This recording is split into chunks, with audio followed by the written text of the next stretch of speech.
Video में बात करेंगे खारश स्कैबीज के बारे में। स्कैबीज एक ऐसी खतरनाक किस्म की डिजीज है जो एक पर्सन से दूसरे पर्सन को बहुत तेजी से ट्रांसफर होती है। ये एक्सपोजर के साथ बहुत तेजी से ट्रांसफर हो रही होती है, तो इसके लिए प्रिवेंटिव मेजर्स इसके ट्रीटमेंट से कहीं ज़्यादा ज़रूरी है। बीमारी इसकी कुछ इलामात स्पेसिफिकली मैं आपको बताता जाऊँ तो इसकी इलामात में ये है कि ये बगलों में ज़्यादा खारिश स्टार्ट होती है। उसके अलावा टांगों के दरमियान और जो फ्लेक्सर सरफेस होती है आपके बाजुओं की, ये वाली साइड, इस पे भी खारिश ज़्यादा शुरू होती है। तो ये कुछ इब्तदाई इसकी इलामात हैं जिनसे ये ज़ाहिर हो रहा होता है कि आपको ये जो खारिश की मर्ज़ है ये लाक होने जा रही है, तो आप टाइमली इसका जो ट्रीटमेंट है वो आप शुरू करवा लें, तो आप इसकी मज़ीद जो कम्प्लेक्सिटीज़ हैं उससे आप बच सकते हैं। इसका ये घर में एक से दूसरे को लग सकती है। इसी तरह बच्चों में देखने को ये आया है कि वो स्कूल में उनका क्लोजनेस लेवल ज़्यादा होता है बच्चों का, तो वो उनसे एक बच्चे से दूसरे में ट्रांसफ़र हो जाती है। तो इस तरह एक इसका सर्कल वो कंटिन्यू रहता है जब तक सारे लोग इसका ट्रीटमेंट ना लें, तो ये सर्कल, ये चेन ब्रेक नहीं होती। तो इसके लिए आपको चाहिए यही है कि अगर घर में एक पर्सन भी इससे इन्फेक्ट हो चुका है तो ट्रीटमेंट सब पे मस्ट है, क्योंकि इसके सिम्टम्स को अपीयर होने में थोड़ा टाइम लग जाता है। एक्सपोजर से सिम्टम्स अपीयर होने में सम टाइम 10 दिन भी लग जाते हैं। तो आपको चाहिए यही है कि बर वक्त जैसे ही एक पर्सन आपका फैमिली में डायग्नोज हुआ है तो आप बर वक्त सब पर्सन फैमिली के इसका ट्रीटमेंट कंप्लीट करें।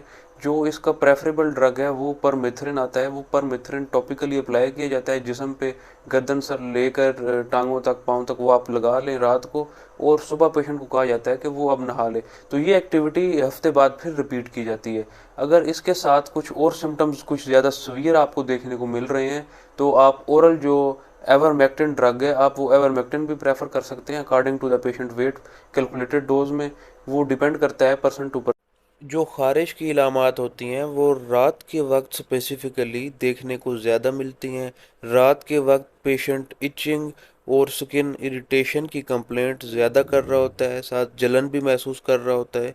तो उसकी वजह यही है कि जिस्म के अंदर, खून के अंदर जो कॉर्टिसोल का लेवल होता है वो रात के वक्त कम हो जाता है, तो वो इसलिए ये प्रॉब्लम्स ज़्यादा देखने को मिलते हैं। दिन अगर ख़ारिश की इलामात ज़्यादा हों तो कैलामीन जी लोशन वो आप स्किन के ऊपर अप्लाई कर सकते हैं, वो एक सूथिंग इफेक्ट देगा। का एक और मसला ये है कि ये जो स्किन के ऊपर वाली लेयर होती है, ये जो स्कैबीज है ये यहाँ से ये स्टार्ट होती है। ये पैरासाइट यहाँ पे जाके अपने जो एग होता है वो हैच करता है, और इधर से वो अपना जो डिजीज़ का पैटर्न है वो यहाँ से स्टार्ट कर रहा होता है।